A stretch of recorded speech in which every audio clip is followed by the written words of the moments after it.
Let's be honest about something that nobody in the pet industry wants you to think about too carefully.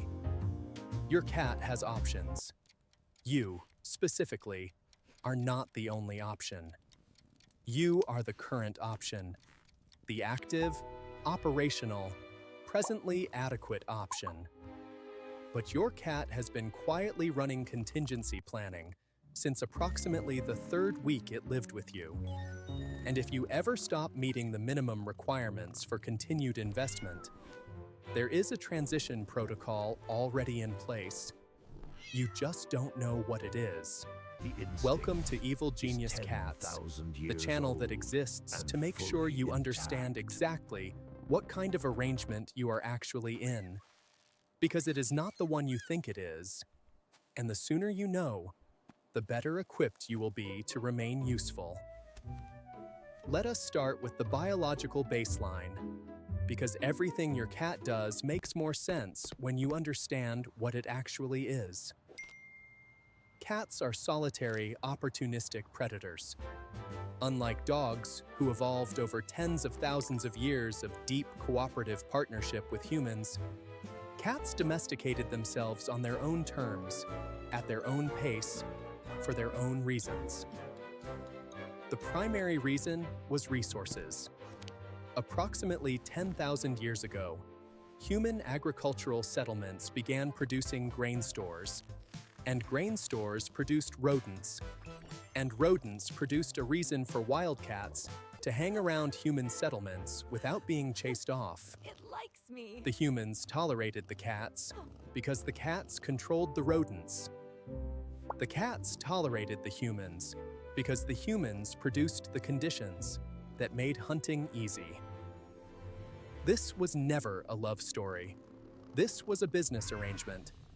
And every domestic cat alive today is the direct descendant of animals who were very, very good at identifying and maintaining advantageous resource relationships. Your cat comes from a long line of strategic opportunists. The instinct did not go away. It got a food bowl and central heating, and it is still running. Now here is where the backup plan comes in. Because solitary opportunistic predators do not put all their resources into a single relationship. They maintain optionality. They keep multiple channels open. Your cat, while appearing to be fully domesticated and entirely dependent on you, is simultaneously conducting a low-level, ongoing assessment of every alternative resource channel available to it. The neighbor who leaves their window open, the elderly person down the street who sits on the porch and has been known to produce treats, the other household member who feeds the cat differently than you do, more generously, more consistently, with less commentary about portion sizes. Your cat has mapped all of these. It has assigned value scores to each of them, and it is maintaining a minimum viable relationship with every single one of them. Just in case, you think your cat is loyal to you.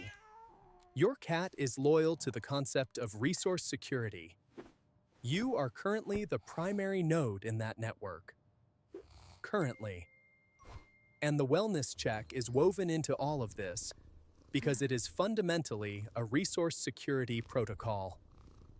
When your cat approaches your sleeping face and presses its paw against your cheek near the mouth and nose, it is not checking on you out of love or attachment. It is verifying that the primary resource node is still operational. Is the food dispenser breathing? Confirmed. Does the heat source have a pulse? Confirmed. Is the entity that opens the premium tin still viable for another day of service? Confirmed.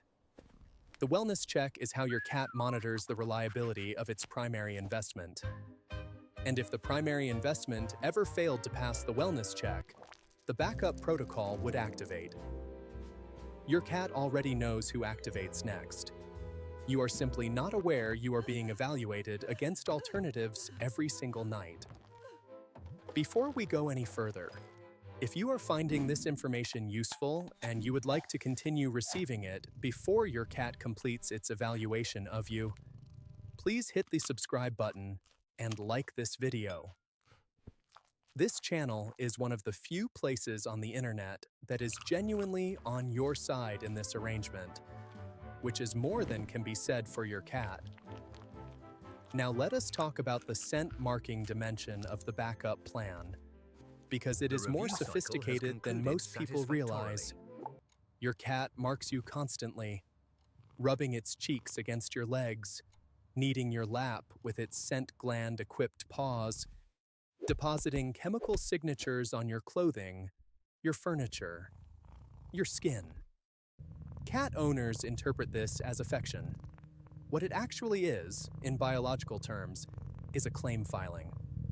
The scent says, to every other animal that can read it, this human is registered. This resource is allocated. Back off.